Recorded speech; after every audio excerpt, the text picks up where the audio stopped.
Friends, study hub के इस season में आपका स्वागत है। 17वीं बीपीएससी के लिए बिहार स्पेशल क्विक रिवीजन का सीजन चालू करने वाले हैं। आज स्वतंत्रता दिवस भी है, अच्छा दिन भी है। चलिए बिना कुछ देरी किए चालू करते हैं। पहले ये जान लेते हैं कि बिहार स्पेशल में क्या क्या टॉपिक कवर करने वाले हैं। तो जाने रहेंगे तो पढ़ने में भी मजा आएगा, रिवीजन करने में भी मजा आएगा। वो देख लेते हैं। यहाँ देखिए, पहले बिहार का सामान्य परिचय पढ़ेंगे, बिहार का इतिहास पढ़ेंगे, उसमें प्राचीन बिहार, मध्यकालीन बिहार, आधुनिक बिहार। बिहार का भूगोल पढ़ेंगे, उसमें बिहार का भौतिक विभाजन देखेंगे, बिहार की जलवायु कैसी है, मानसूनी है या उष्णकटिबंधीय है। अब्बा तंत्र देखेंगे, बिहार की मिट्टी देखेंगे, इसके बिहार में वन एवं वन्यजीव देखेंगे, आपदा प्रबंधन देखेंगे। इसमें आपदा प्रबंधन में उत्तरी बिहार जैसे बाढ़ग्रस्त रहता है तो क्यों रहता है, क्या कारण है उसके, और दक्षिणी बिहार सूखाप्रद रहता है तो क्यों रहता है, क्या कारण है उसके, वो जानेंगे। वहाँ से भी अच्छे खासे क्वेश्चन बनते हैं। बिहार की अर्थव्यवस्था इसके बाद देखेंगे, उसमें कृषि, पशुपालन, खनिज, ऊर्जा, उद्योग, परिवहन देखेंगे। जैसे बिहार को कृषि प्रधान राज्य माना जाता है, तो क्यों माना जाता है, बिहार के कितने परसेंट लोग खेती करते हैं, वो देखेंगे। बिहार में पर्यटन है, बिहार में पर्यटन स्थल भी है, वो देखेंगे। जैसे गया हुआ, बोध बौद्ध लोगों के लिए वो फेमस है। राजगीर हुआ, नालंदा विश्वविद्यालय हुआ, क्या कहते हैं, कैमूर झील हुआ, और बहुत कुछ है। तो आगे आगे बढ़ते हैं तो देखेंगे क्या क्या पर्यटन स्थल बिहार में और देखने को मिलता है। बिहार की जनगणना 2011, अभी अभी तक अंतिम जनगणना 2011 की है। उसके अनुसार बिहार की क्या स्थिति थी 2011 में, अब तो बदल गई है। बस 2011 जनगणना के अनुसार बिहार की स्थिति क्या थी, क्या है, वो देखेंगे। बिहार का अर्थव्यवस्था देखेंगे, उसमें राज्यपाल की क्या भूमिका होती है स्टेट में, विधान परिषद का क्या कार्य होता है, विधानसभा का क्या कार्य होता है, विधायिका, न्यायपालिका कार्य, और अ, कार्यपालिका देखेंगे। कार्य मुख्यमंत्री का कार्य क्या होता है, वो देखेंगे। चलिए इसको बड़ा कर लेते हैं, आगे बढ़ाते हैं। एक मिनट रुक जाओ। हम्म,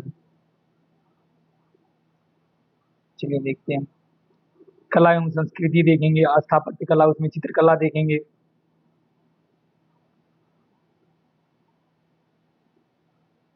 उसमें चित्रकला देखेंगे, संगीत कला, लोक नृत्य, लोक नाट्य, पर्व त्योहार, मेले, प्रमुख व्यक्तित्व देखेंगे। प्रमुख व्यक्तित्व में जैसे जयप्रकाश नारायण के बारे में क्या क्या है इतिहास में, सच डॉक्टर सच्चिदानंद सिन्हा हुए, फिर डॉक्टर राजेंद्र प्रसाद हुए, श्री कृष्ण सिंह हुए जो बिहार के प्रथम मुख्यमंत्री थे, डॉक्टर राजेंद्र प्रसाद भारत के प्रथम राष्ट्रपति थे। उसके बारे में जानने को तथ्य जो मिलेगा वो देखेंगे।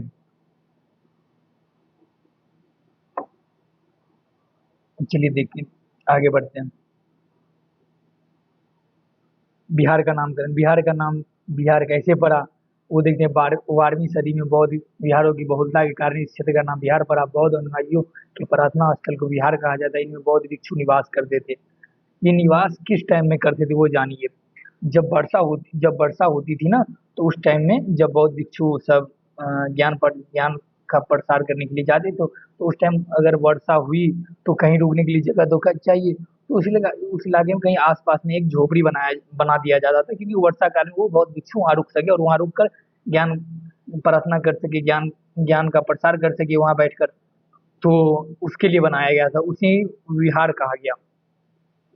तो बहुत बिहार में बहुत बिहार की बहुलता है, इसीलिए इसका नाम बिहार पड़ा। तो यहाँ से एक क्वेश्चन बनता है कि बिहार का नाम बिहार कैसे पड़ा, और ये कथन एक दे देगा और कथन दो उसकी व्याख्या। बिहार में बौद्ध विहारों की बहुलता है कारण, और स्टेटमेंट करके चार स्टेटमेंट दे देगा। पहला स्टेटमेंट देगा ए ए बी की ए बी दोनों सही है और दोनों व्याख्या करता है। दूसरा स्टेटमेंट देगा ए बी सही है लेकिन व्याख्या नहीं करता। तीसरा स्टेटमेंट देगा ए सही है बी गलत है। चौथा स्टेटमेंट देगा ए गलत है बी सही है। तो इसमें जो सही होगा ऐसे क्वेश्चन बन जाएंगे। और एक क्वेश्चन यहाँ और बन सकता है कि बौद्ध भिक्षु निवास स्थान किस समय के लिए बनाया गया था, वहाँ कब वो लोग रुकते थे बौद्ध भिक्षु। तो ये भी एक क्वेश्चन बन सकता है, तो यहाँ से 2 क्वेश्चन बना। ठीक, चलिए आगे बढ़ते हैं, थोड़ा इसको बड़ा कर लेते हैं मिटाने वाले को। चलिए आगे देखते हैं। अब ये देखते हैं भारत में बिहार की स्थिति कैसी है, किस दिशा में है, ये है यहाँ। तो ऐसी अगर मैप रफली बनाया जाए तो ऐसे हुआ।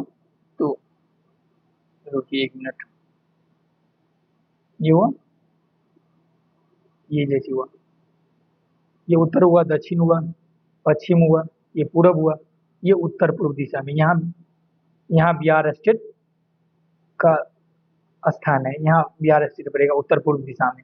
ठीक, और देखिए तो बिहार की उत्तर दक्षिण लंबाई कितनी है, पूरब पश्चिम चौड़ाई कितनी है। तो उत्तर उत्तर दक्षिण देखा जाए तो 345 किलोमीटर है, और पश्चिम पूरब देखा जाए तो 483 किलोमीटर है। ये स्टेटमेंट वाइज क्वेश्चन बनाया जा सकता है, फैक्चुअल इंफॉर्मेशन डाल के बनाया जा सकता है। ठीक, चलिए आगे आगे बढ़ते हैं। बिहार राज्य की आकृति कैसी है, तो आयताकार है। ये फैक्चुअल इंफॉर्मेशन है, याद तो रखना पड़ेगा। अक्षांशीय विस्तार, देशांतरीय विस्तार इतना है। 12 दिसंबर 1911 ईस्वी को दिल्ली दरबार में पृथक बिहार प्रांत बनाने की घोषणा की गई।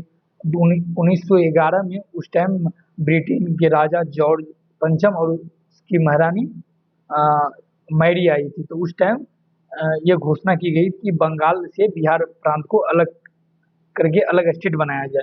तो 22 मार्च 1912 को बिहार उड़ीसा सहित अलग प्रांत गठन करने की घोषणा किया गया दिल्ली दरबार से, और 1 अप्रैल 1912 ईस्वी को बिहार राज्य उड़ीसा सहित बन भी गया।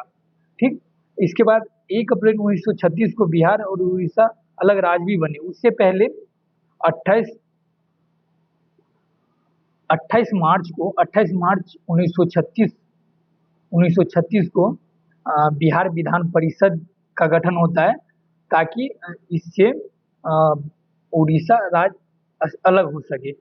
याद रखिएगा, अगर पूछे क्वेश्चन 28 मार्च और 1936 ईस्वी को बिहार राज्य के लिए विधान परिषद के गठन का आदेश दिया गया था। ठीक, अगर ये क्वेश्चन अगर फैक्चुअल इन्फॉर्मेशन पूछे तो ये बन सकता है। ठीक, और 1 अप्रैल और एक हाँ, ये तो स्टेट बन 1 अप्रैल 1936 को बिहार और उड़ीसा अलग प्रांत बन गया।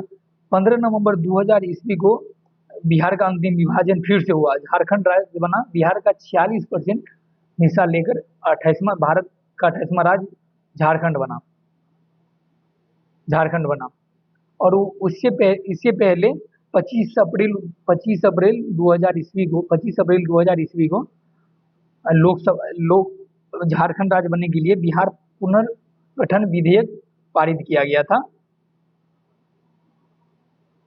2 अगस्त 2000 ईस्वी को लोकसभा में, और 2 अगस्त 2000 ईस्वी को लोकसभा में विधेयक लाया गया था। और उस टाइम भारत के राष्ट्रपति आर एन नारायण थे।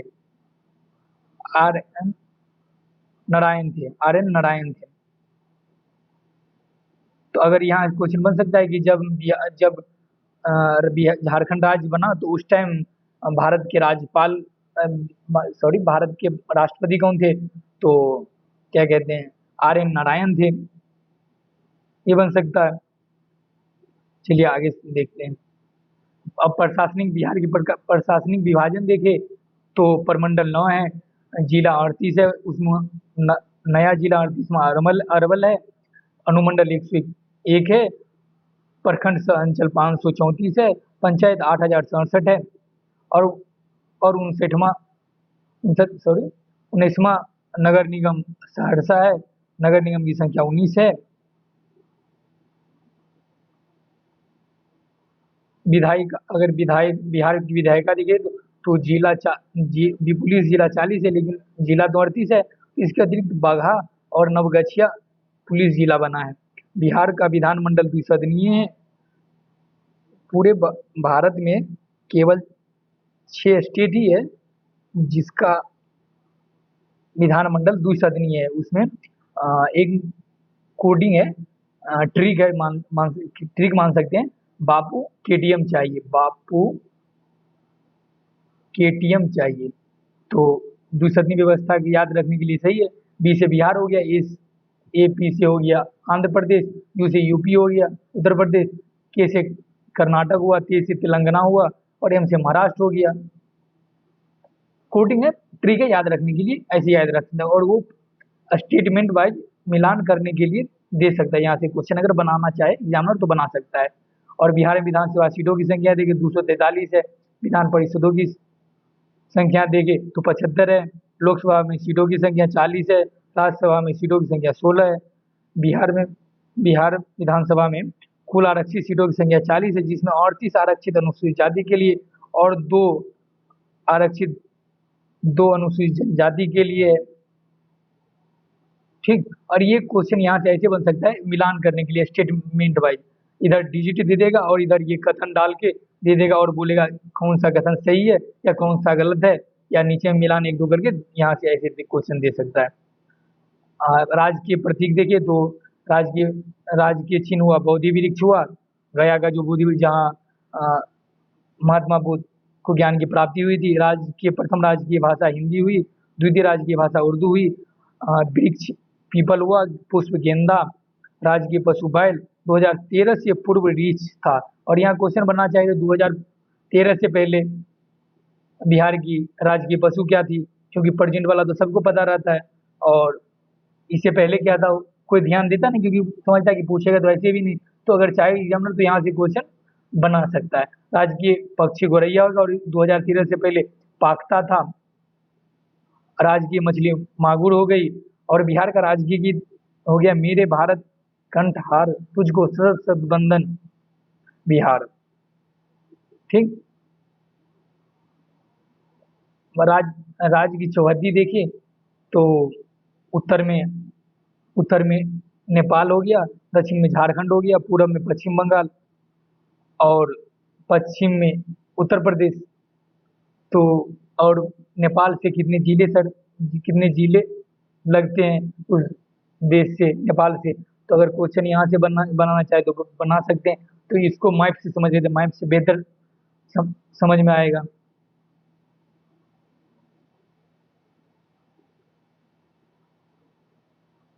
तो ये मैप निकालते हैं।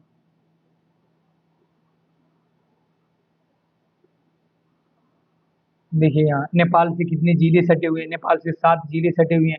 पश्चिम चंपारण हो गया, पूर्वी चंपारण हो गया, सीतामढ़ी हो गया, मधुबनी हो गया, सुपौल हुआ, अररिया हुआ, किशनगंज हुआ।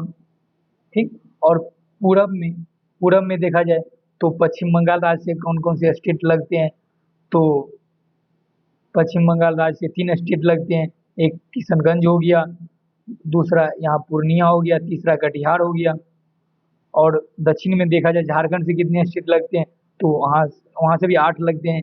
पहला रोहतास हो गया, दूसरा औरंगाबाद हुआ, तीसरा गया हुआ, चौथा नवादा हुआ, जमुई हुआ, बांका हुआ और भागलपुर हुआ। और इधर कटिहार भी लगता है इससे। और यहाँ भभुआ या कैमूर इससे झारखंड से नहीं लगता, ये यूपी से लगता है। और यूपी से देखा जाए तो यूपी से 8 स्टेट इधर से लगते हैं। इधर पश्चिम चंपारण हो गया, गोपालगंज हुआ, सिवान हुआ, बक्सर हुआ। इधर देखिए तो सारण भी है। इधर भोजपुर भी लगता है इस उत्तर प्रदेश से। भभुआ कैमूर हुआ, ये 8 स्टेट उत्तर प्रदेश से लगते हैं। चलिए अब आगे देखते हैं।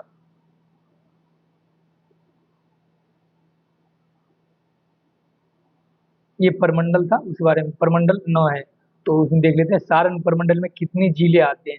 3 जिले आते हैं। 3 जिले में कौन कौन से जिले अगर मिलान करने का दे दिया जाए कि सारण परमंडल में कितने जिले आते हैं, 3 जिले कौन कौन, तो सारण, सिवान, गोपालगंज, तिरहुत परमंडल में कितने जिले आते हैं, तो 6 जिले आते हैं। उसमें पश्चिम चंपारण, पूर्वी चंपारण, मुजफ्फरपुर, वैशाली, सीतामढ़ी, शिवहर। दरभंगा में कितने दरभंगा परमंडल में कितने जिले आते हैं, 3, मधुबनी, दरभंगा, समस्तीपुर। कोसी में 3 आते हैं, सहरसा, सुपौल, मधेपुरा। पूर्णिया में 4 आते हैं, अररिया, किशनगंज, पूर्णिया, कटिहार। पटना में 6 आते हैं, पटना, नालंदा, भोजपुर, बक्सर, कैमूर, रोहतास। मगध में 5 आते हैं, गया, औरंगाबाद, नवादा, जहानाबाद, अरवल। ठीक, इसे जूम करते हैं।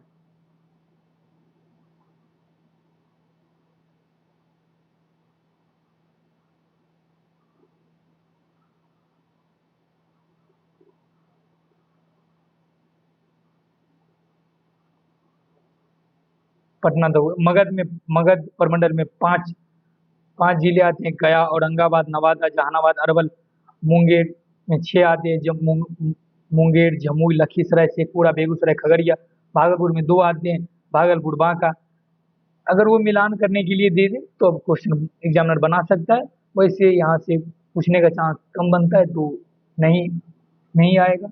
और आज का एपिसोड यहीं पे खत्म करते हैं। कल अगले एपिसोड में देखेंगे प्राचीन बिहार का इतिहास, मध्यकालीन बिहार का इतिहास और आधुनिक बिहार का इतिहास। ऐसे क्विक रिवीजन का। और इतनी स्पीड में इसलिए जा रहे हैं क्योंकि अगर इतना स्पीड में नहीं जाएंगे तो ये रेगुलर क्लास की तरह हो जाएगा, क्योंकि रेगुलर क्लास में आप ये पहले पढ़ चुके होंगे। तो रिवीजन, क्विक रिवीजन इसी तरह करवाया जाएगा, क्योंकि आपको पहले से पता है, बस ऑलरेडी ध्यान में लाना है कि ये ऐसे है, भूल गए, बस ध्यान आ जाए, बस इतना ही चाहिए। ठीक, चलिए कल तक मिलते हैं। ओके, ठीक, धन्यवाद।